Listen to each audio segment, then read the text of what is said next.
Good morning, everyone. I'm Josh Henderson. I'm the principal of Cumberland County High School. And this morning, I want to present to you a presentation about returning to our sports programs. As you know, that since the COVID-19 pandemic has occurred, our spring sports were lost due to the pandemic. However, the Kentucky High School Athletic Association has allowed schools to be able to participate in fall sports beginning this fall in 2020. However, there are some provisions in beginning the sports program. So I'm going to spend some time talking to you about admittance to games, what games will look like, and some of the procedures that will be in place at Cumberland County High School. Now, with that being said, understand that all of our guidance has come from the Healthy at Sports guidance, which is released by the Kentucky High School Athletic Association.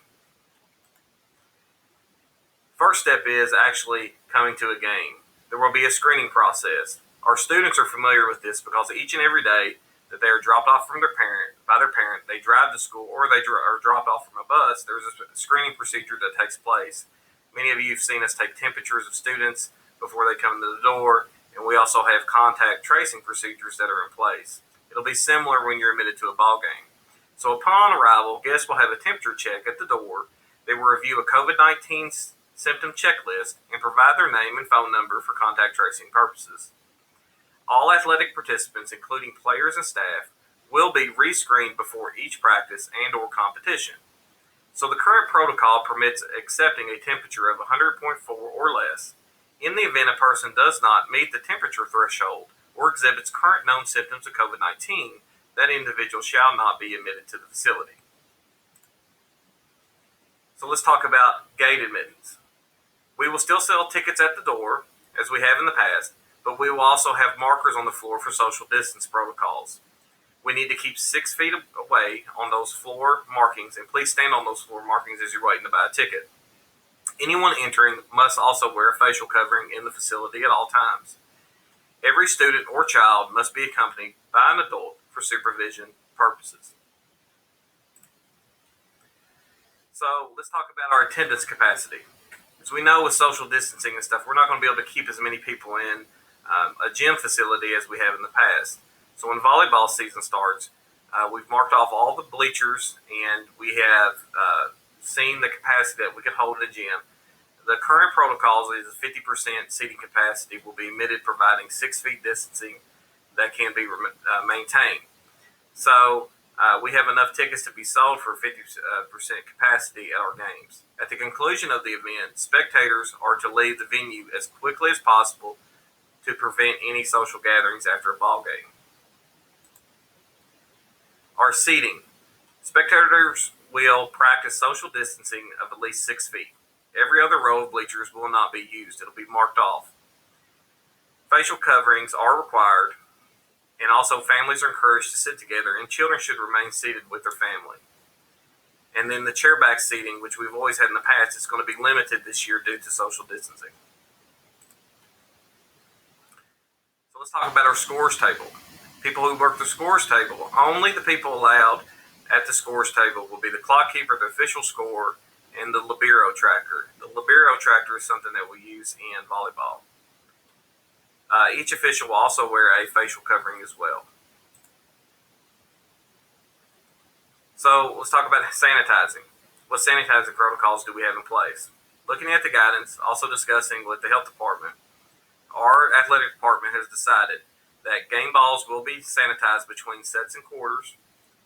Flags will be sanitized between levels of play. And that's with volleyball. The facilities, including locker rooms, will be sanitized before, and after completion of play. There will also be regular cleaning and sanitizing of restroom facilities. It will be conducted, and social distancing of restrooms for lines of individuals will be maintained with floor markers, and they're already there. Concessions. Workers will wear face coverings and gloves. Any condiment that is sold with an item will be served in the single packets. There will be no self-serve type concessions. All food will be served wrapped or packaged. Social distancing while in line for concessions will be maintained with floor markers. All state and local food safety requirements will be followed, including proper hand hygiene. Pit band. Pit band members will be spaced for social distancing in their designated area away from guests and players. Transportation to away games. Transportation to away games will require face coverings for students and staff when they're riding the bus. Seating charts and attendance records will be maintained for contact tracing. Social distance will be used on buses to the greatest extent possible. Buses will be sanitized before and after usage to away games. Hand sanitizers also will be available on the buses as well. Windows will be kept open as much as possible to also allow for extra ventilation.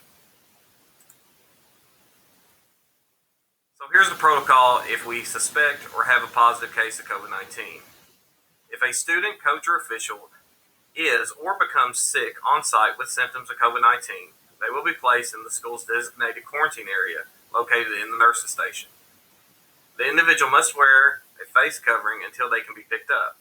A sick individual may not use group transportation to return home.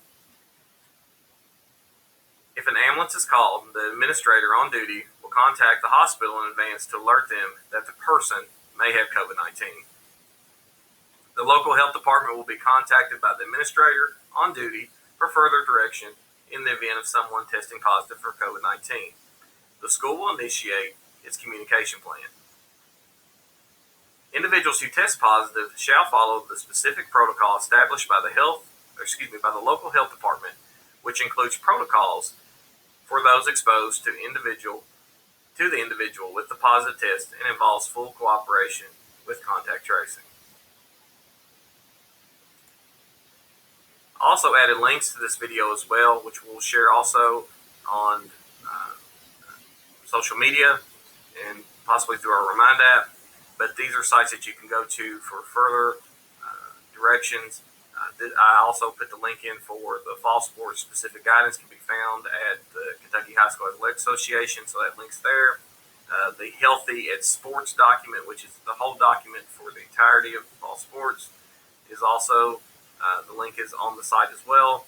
And then also, Cumberland County Schools Returning to School site will have this information as well. You can look back at and at any time, and I put that site as well. We're very happy to have sports back in Cumberland County. We understand that the athletic program of Cumberland County is a big part of our community. We're extremely excited. We have to go through this. Plans are always fluid, so just be patient with us. We want to make sure these student athletes and our fans have the best experience possible while supporting our Panthers. Thank you. Welcome back to the Land of Success. We'll see you this fall for sports.